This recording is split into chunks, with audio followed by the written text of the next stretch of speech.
we're scoring about 5% in our test of what's the universe made of. The Bible describes the real world as we know it. It has the ring of truth. What kind of country is it that we live in when you can't tell a child why his father was killed because you didn't want him to grow up hating white people? Does the human race deserve to continue?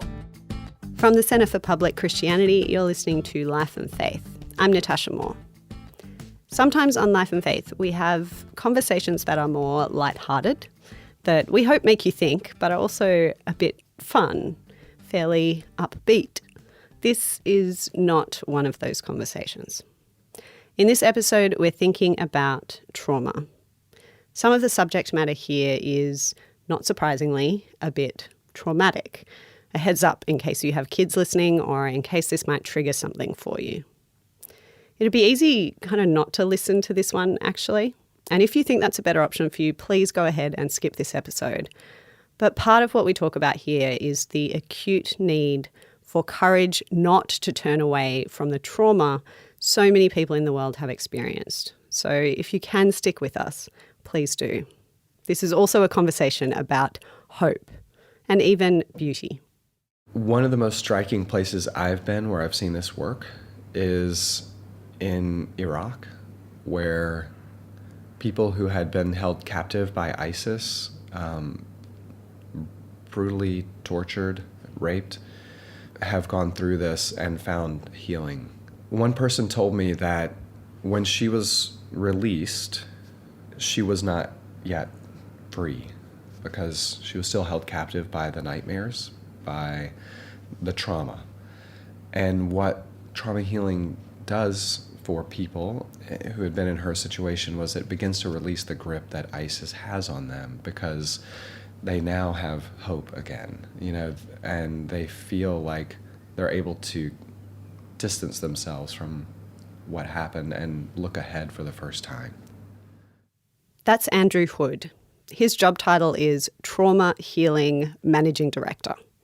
If you Google that, he and his colleagues are close to all you get, really. It's a pretty unusual job title. He works for the American Bible Society, and they've decided that addressing the global effects of trauma is one of the most urgent needs the world is facing today. So they founded a thing called the Trauma Healing Institute. This is truly a global thing. They report that so far this work is happening in 94 countries and more than 190 languages. I also got to speak with Elizabeth Muriuki from the Bible Society in Kenya about what this looks like in her context. You'll hear from her later. But first, I wanted to know from Drew what this work is all about. One of my big questions actually was whether the Bible is really the thing that traumatized people need. Surely a good mental health professional would be, a more appropriate option. He has a pretty good answer to that. But to start with, I asked him, what is the Trauma Healing Institute? The Trauma Healing Institute is an organization that helps the church around the world address the effects of trauma through an integration of biblical and mental health principles. So that's kind of a fancy way of saying we're responding to the need for the church to be a place of hope and healing in the midst of the world's deepest pain. So why is that needed? Why did we need an institute for it? Unfortunately, we need that because the church isn't always good, as few of us are, with sitting with people's deep pain. Christians in general have a lot of tricks for keeping other people's pain at bay. If something tragic happens to someone, it can be very uncomfortable to hear their story of utter loss. And so we say, well, I'll pray for you, and we move on. Or we say, you should have prayed harder. Or don't worry, all things work for good for those who trust in the Lord. But we don't really help people lean in. We don't lean into the pain of others very well. And yet we have a God who is near the brokenhearted. We have a God who entered this world and went straight to where people were hurting the most. So a lot of people would say, surely what these people need is a good psychologist or a psychiatrist? Why do they need Christians? Why do they need the Bible? Right. I would agree. So we're talking about people in conflict zones, refugees, victims of gang violence or domestic violence. We would not deny that they need psychological help very often, but many of them don't have access to that.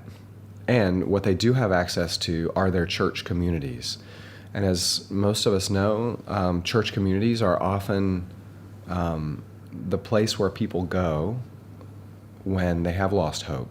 And so what we want to do is make sure that the church, those church communities, know how to use the tools at their disposal to get people a minimum threshold of help, almost to not be harmful. We have brought on an advisory council of PhD psychologists to help us speak into this material, the program model and the materials. And we have people who know the Bible, and we have people who know grief psychology, clinical psychologists who work with traumatized people, and they've come together and created this material. So our role is to train the trainer model. What we're trying to do is train the church. If you imagine a pyramid, what we're trying to do is get the base level of help. Now, as we find that people need more psychological help, where possible, we refer those people, and we have processes by which we refer those people to the next level of psychological care. But guess what? In Syria right now, there's not a lot of access to that. In many places in the most remote regions of the planet, there's not a lot of access to that. The church is what people have. And so we want to make sure that when people go to the church, they're doing no harm at the very minimum. But at the maximum, we find people transformed as they encounter a new hope that God has not abandoned them. So to give us a better idea of what we're dealing with, what is trauma? What does that look like? Trauma is an experience of loss that overwhelms our ability to cope. So for some, that could be the loss of a parent. For others, that could be the loss of children, family, home. It could be a violence that someone experiences themselves. But normally humans have, in healthy circumstances, you experience something and you go through a process of coping with it, and then you kind of keep going, right? And it becomes a part of the shape of you and the history of you, but you're able to continue to function. But in some cases, the experience is so extreme that it overwhelms those abilities to cope, kind of like a physical injury that isn't healing. And what kinds of situations then are you guys, working? One of the things that's interesting about this, I'll answer that in two ways. We're primarily, our strategic focus, if you will, is in conflict zones around the world. So that's the Middle East, mainly with refugee situation. That's in parts of Africa where there are ethnic violence and that sort of thing. And then in Central America, gang violence, South America, domestic violence, and in the U.S., the prison system. And so those are some of the most urgent areas of need around the world. But one of the things that has been so astounding to me as I've worked in this program is that I've seen Syrian refugees transformed by this, and I've seen suburban Philadelphia natives transformed by this in the U.S. So the point is, all humans hurt. All of us grieve. And it's rare for us to often have an opportunity to process that in a community setting. So what does the Bible have to offer people who are traumatized? The Bible isn't actually what we lead with. If you have just seen your neighborhood bombed and you're fleeing with your family and you get to a refugee camp and I come up and hand you a Bible, you have the right to be angry at me because I haven't yet sat with you. I haven't yet listened to you. I haven't created a safe place for you to tell your story. And so the first thing that we lead with is not the Bible, but a sense of safety and a sense of identification with people, that it's okay, we want to hear your story. That's an example of something that is pulled from the world of grief counseling. And if you don't want to tell your story, that's fine, because what we're trying to do is actually restore for you that which your trauma has robbed you of. The voice is one of those things. So if I say, I'm willing to hear your story, and you don't want to tell me, and I say, no, you need to tell me your story in order to heal, I'm taking that voice away from you again. But then reminding you that God is near the brokenhearted. So that's where Scripture starts to come in, to introduce you to the God who has not abandoned you, but is actually nearer to you than you might have ever known or imagined. And also to remind you through the laments in Scripture that it's okay to be angry with God. That's healthy. Emotions are healthy. Negative emotions are healthy. That's part of how we process. So we talk about what is grief, what are emotions, where in the Bible do we see emotions at play? Jesus wept. You can cry. It is okay. And it's okay to yell at God and to be angry at God and to say, my God, why have you forsaken me? So we walk them through that kind of experience using Scripture where they can grieve, lament, let out their pain, bring their pain to the cross. We have a moment where people can write their pain down, or whatever their experience is, and nail it to a cross or burn it, or something like that. And then we move on to, eventually, it takes a while to get to this point, but forgiveness, forgiving your oppressor, and moving into resilience over time. So this is not a simple or a kind of cookie-cutter sort of process. No, and to be honest, I know you will quote me on this, but I would say don't quote me on this.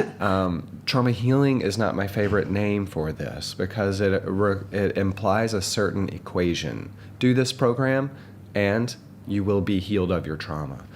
I often talk about it in terms of trauma care, because really these things take time.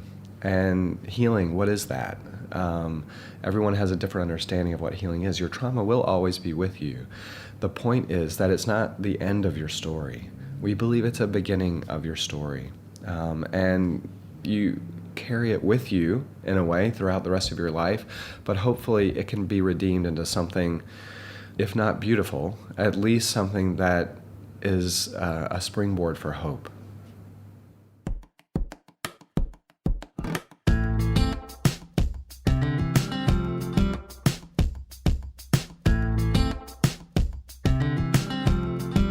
You're listening to Life and Faith from the Centre for Public Christianity. Trauma is a wound which is not visible, but it's everywhere in our world. As Andrew Hood says, it's very common in conflict zones, obviously, but the stats in more peaceful countries are pretty shocking too. In the US, it's estimated that 70% of adults have experienced some kind of traumatic event, and up to about 20% of those people go on to develop PTSD or post-traumatic stress disorder. That's more than 44 million people. 8% of Americans, more than 24 million people, have PTSD at any one time. In Australia, they reckon 10% of people will experience PTSD at some point. That's 800,000 Australians dealing with the effects of trauma at any given time. It's a lot. And the ripple effects for people and for their families can be huge. Elizabeth Muriuki is the General Secretary of the Bible Society in Kenya, which is one of the places where the trauma healing program has been rolled out and where it's having an impact. Okay, trauma healing work in Kenya started 2 years ago. The program was introduced by American Bible Society in 2010, but actual work started 2 years ago.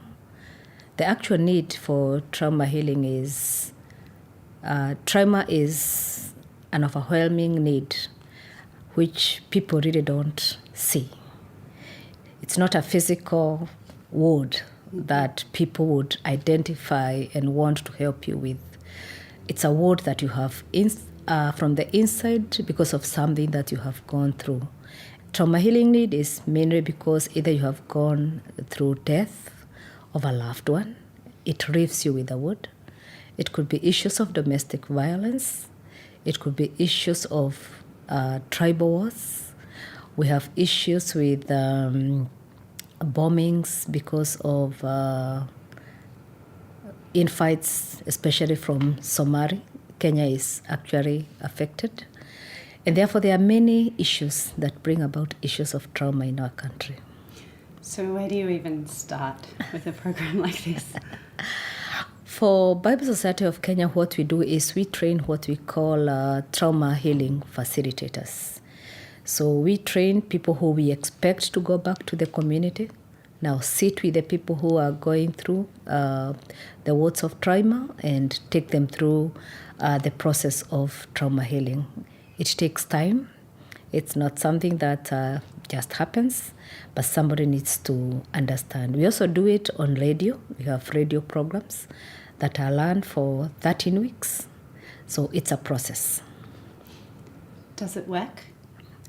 Yes, it works. And actually, I would say personally, I'm a beneficiary of trauma healing. When trauma healing was first introduced, I had just lost my firstborn daughter, who was 17 years old. And the pain of losing a loved one, a young kid, I now identify with the trauma healing program more because it's something I have personally gone through. And therefore that process of understanding and what does the Bible say about things that you are going through is very helpful. So it works. I've seen people who have listened, and especially when it's running on radio, people will call and say, this is what I'm going through. We invite them sometimes to come to the office and have a one-on-one sharing with one of our facilitators, but it works. One testimony of a lady who was raped a night just before her wedding.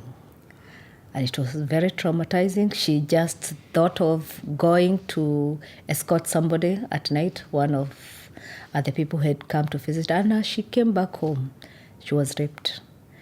And therefore, it was very hurting. It's the night of your wedding, and the following day, of course, everybody doesn't know what happened. You are in hospital, and everybody is wondering why the wedding is not going on. And you can imagine how traumatizing it was for this lady. When she was giving her testimony, actually 2 or 3 weeks ago, she was saying it took her a lot of time to imagine forgiving those people. Because ultimately, for you to get healing, you need to forgive. But of course, she was sharing how she prayed, how these people should be punished by God. And therefore, it was very hard for her to bring up the issue of forgiveness for people who did that to her. But the fact that the husband-to-be actually understood, and after she went through it, they got married. They are now happily married. And she told us she actually got total healing when she woke up one day and decided, God, I want to fully forgive these people. I don't know them. I don't know where they are, but forgive them.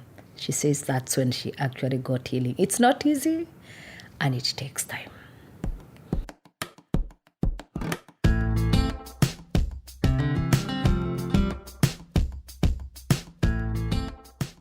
These stories of deep trauma and how people learn to come to terms with it, these stories of how the program is helping people trickle back even from the places of greatest despair in the world today.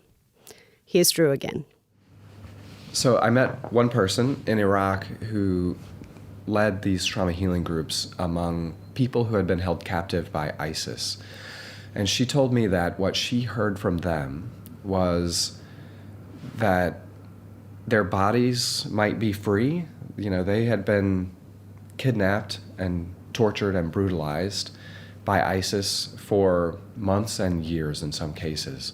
And she said that a consistent strain that she heard from them was that although their bodies were free initially, when they were back in their refugee camps or with their families, their bodies were free, but they were free in no other way. They were still held captive by their nightmares, by their trauma, by their memories, by the sense that the world is not a safe place, not a fair place, that God had abandoned them.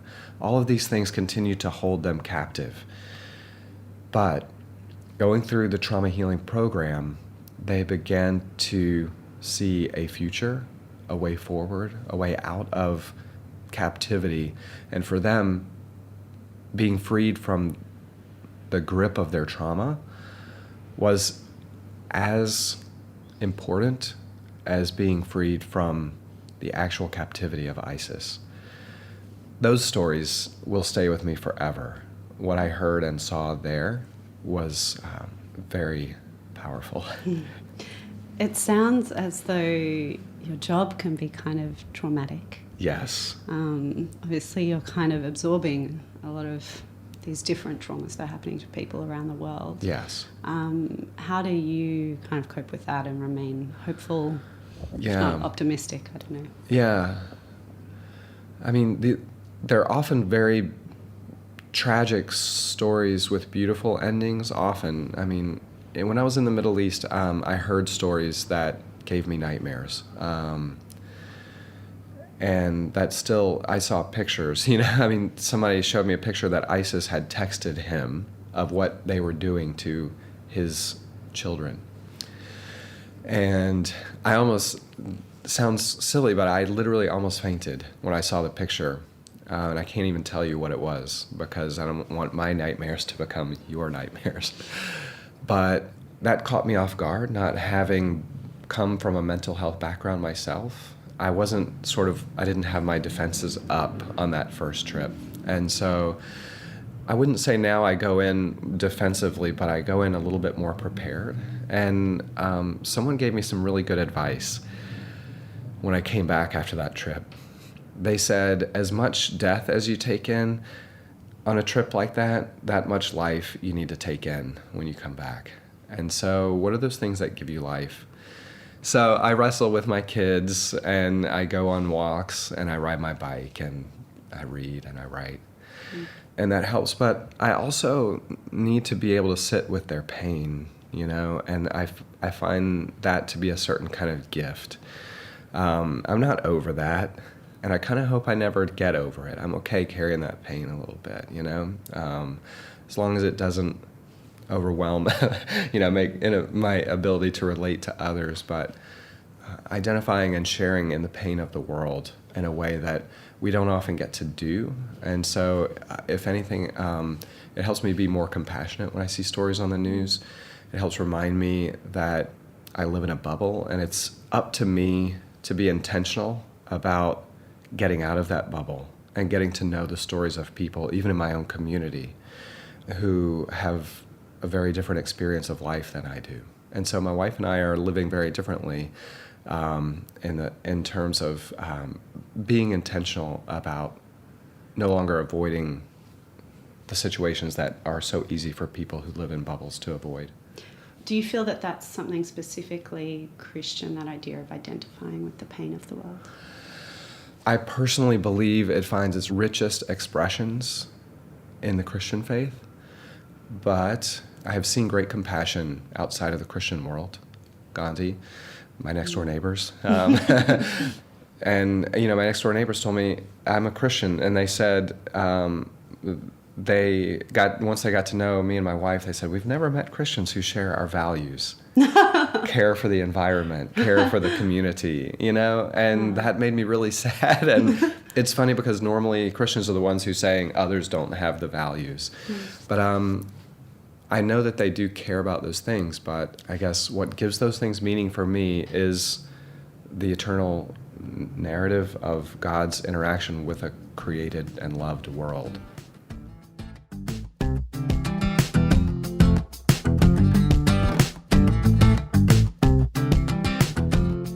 From the Centre for Public Christianity, you've been listening to Life and Faith with Natasha Moore. Thanks for sticking with me through a fairly harrowing episode. I hope you also found it heartening. You can listen to more conversations like this one on our website, publicchristianity.org, or subscribe to Life and Faith on your podcast app. Just type Life and Faith in the search box to find us. If you use Apple Podcasts, do take a minute to leave us a rating or a review. Next week... I'm not arguing for the past. The past was a foreign country, full of its own villains and full of its own terrors. I'm trying to hold up a mirror to where we are today. And of course, one footnote is that the majority of Christians in Australia today are women. Women practice Christianity at a much higher rate than blokes do because I think they've got more sense.